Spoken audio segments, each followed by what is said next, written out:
fiber and microbiome diversity, PMS, and office exercises to keep you moving. All on the next episode of Real Wellness.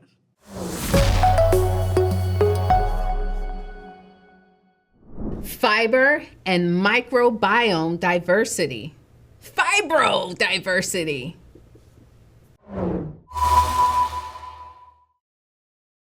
All right, welcome to our Nutrient Spotlight segment, all about fiber and biodiversity or microbiome diversity. And you know, I was excited with my little finger that we're talking about fiber, Dr. Mike. Yeah, matter of fact, we have a quick review of fiber. We do. With all these points that I know you are dying to share with the audience. This is the fiber queen over here. Yes, fiber is a type of complex carbohydrate, but it doesn't get digested with our digestive enzymes. So it kind of goes on through the digestive tract into the colon, and it can either bulk up your stool, or our microbes in our colon really start gobbling up that fiber and producing gas sometimes, but also produces a lot of healthy byproducts that can help to support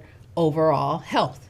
Yeah, and so you have insoluble fibers, you got soluble fibers. I think most of the time soluble fibers are well known for like helping us manage sugar levels. Yes. They just kind of they form these little bulbs and stuff around it. Yeah, yes. And all the sugar and fat gets caught. And there are several studies showing a definite reduction in a systemic sugar absorption when you have soluble fibers.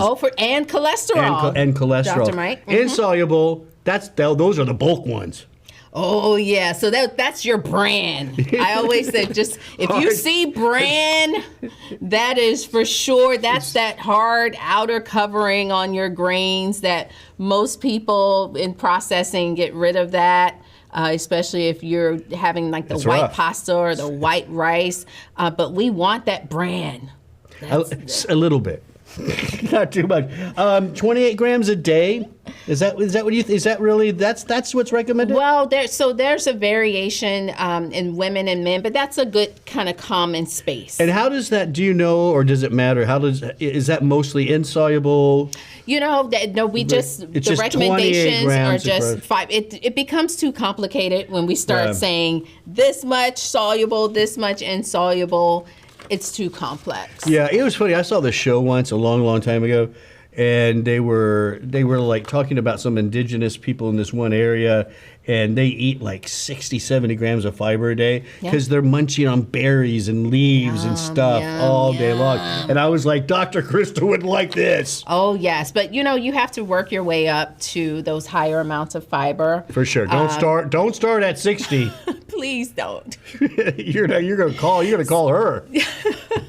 Fiber, microbiome diversity. Yeah, let's connect this now. So this is not just about fiber. I just wanted to do a quick review because it's so important. But now we are learning more that it does affect what is known as diversity of the microbiome, which we are learning, having a diverse, many different types of good bacteria and other microorganisms. Yes. It's just linked to longevity and a lot of health benefits. Yeah, so supporting, of course, digestion, supporting immune function, and now we're seeing that a healthy microbiome can support brain health, mood support, heart health. I mean, the list, liver health, the list goes on and on, how just supporting a healthy gut microbiome translates to whole body health. Yeah. And what we're seeing is those microbes, again, as we mentioned, when the fiber's there, the fiber serves as food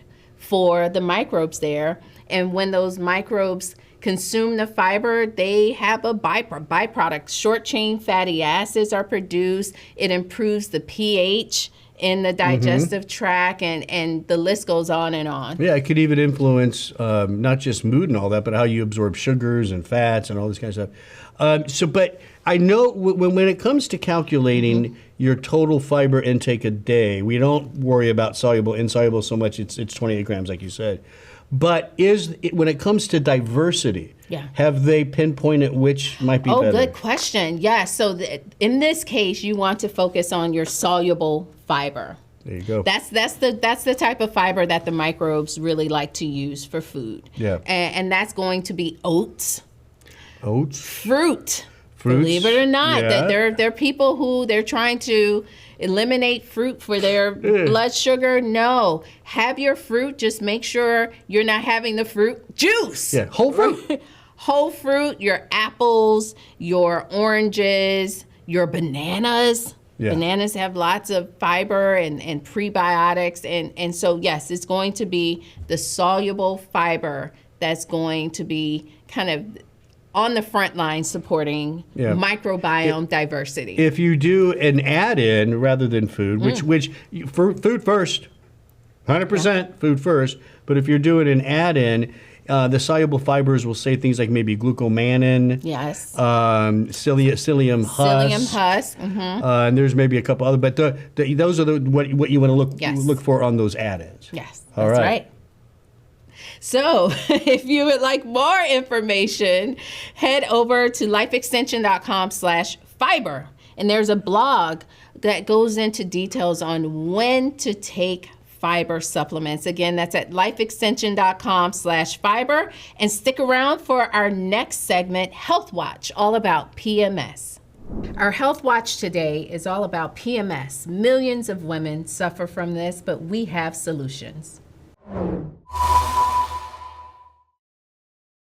Now, before we get into our PMS solutions, Dr. Mike is going to go into what PMS is and some of the causes. Yeah, so PMS, there's three basic reasons that the symptoms develop. The first reason, and this is probably the big one, is hormonal fluctuations between estrogen and progesterone. See, they need to be balanced, at different parts of the cycle. One goes up, one comes down, but overall, there's a nice rhythm there. That rhythm can be disrupted, and that's where some symptoms can develop. Number two, you have the dysregulation of the hypothalamic pituitary adrenal axis, known as HPA. This is stress. This is cortisol. This is the stress hormone not being regulated the way it should. You're also going to get symptoms there. And then there's altered serotonin levels. We call that the feel-good neurotransmitter. Altered serotonin levels can really affect mood. Dr. Crystal? Yeah, so now it's time for our nutritional solutions. We have three main nutritional solutions that we would like to discuss. And one is bioidentical hormones, but progesterone cream. And many people are unaware that comes from, usually the starting source is yam. Yeah.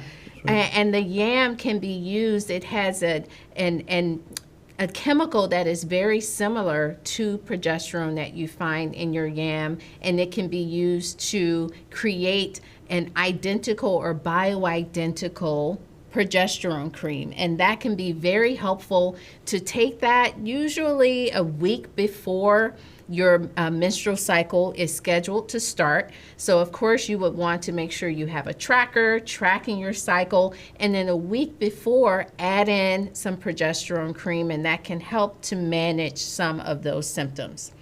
Our second solution is ginger, Dr. Mike. I know.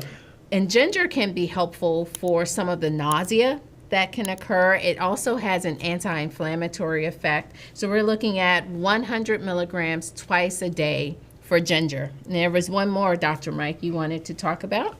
Well, actually, there's two that I would like to cover, chamomile and saffron. So chamomile, as you know, has calming effects. And one of the reasons PMS can develop is that altered hypothalamic pituitary adrenal axis. About 100 milligrams 3 times a day of chamomile can really help with mood. And then you have saffron. Saffron, when taken as an extract, can help to boost serotonin, which was that third reason that we start seeing PMS problems. So chamomile and saffron are two other ones you might want to consider. And then a bonus, Dr. Mike, is tryptophan.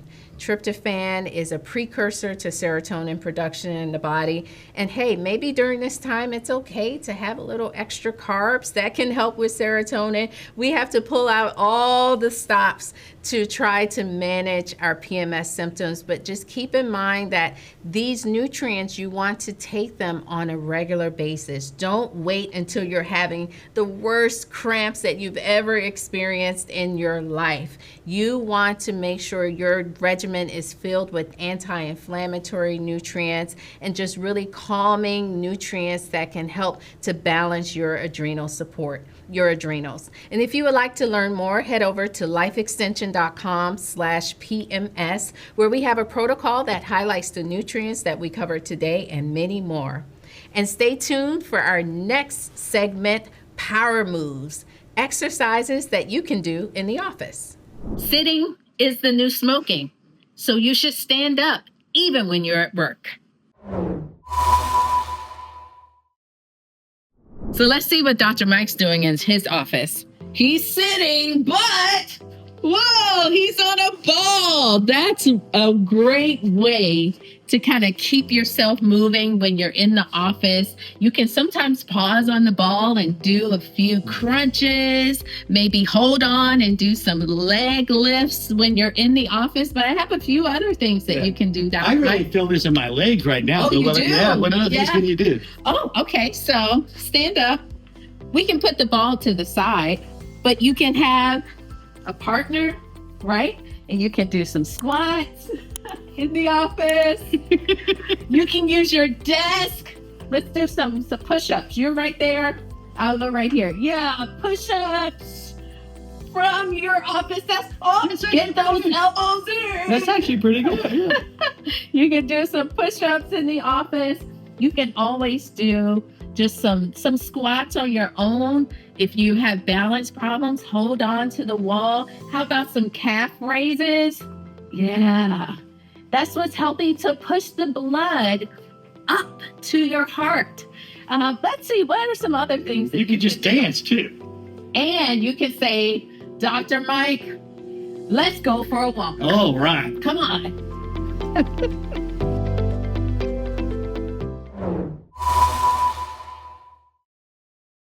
And now it's time for the Wellness Win. Let's take a look. My name is Daryl Tempers, Regional Manager with Life Extensions. My wellness tip for the day would be mindset. So it's all about, am I in a fight or flight state, which means I'm under distress. And if I'm under distress, no matter what I eat, no matter how healthy it is, my digestion doesn't work the same way as optimally. So it's good to relax, take a couple of deep breaths, show some gratitude, and eat. Enjoy your food. It's much better to digest it that way. Wow, Daryl, thank you for your wellness win. Such wisdom. I know, I love it. I love that he says enjoy the food, right? Be mindful, be in that moment, enjoy the food. Please do. Let's bring people back to the table. Yes, when you're in that fight or flight, you're in your car and you're going from one place to the next. You are not in a rest and digest phase, and then you wonder why you have reflux after you eat. You know, just be mindful when you eat. Take a moment, sit at the table, enjoy the food. Yeah. Maybe get a placemat and set up your fork and knife. Those are things, the little things that programs your mind that it's time to eat. Take a deep breath. And it really can help, especially if you're having digestive health issues. Yeah, fantastic. So that was the Wellness Win. You can submit your Wellness Win or email it at wellnesswin@lifeextension.com. When you're there, go to lifeextension.com because we had a discount code, Wellness. Yes, to receive $10 off $50 or more, plus free shipping and handling. That's right. Don't forget to subscribe to our channel. Thanks for joining us, and we'll see you on Real Wellness next week.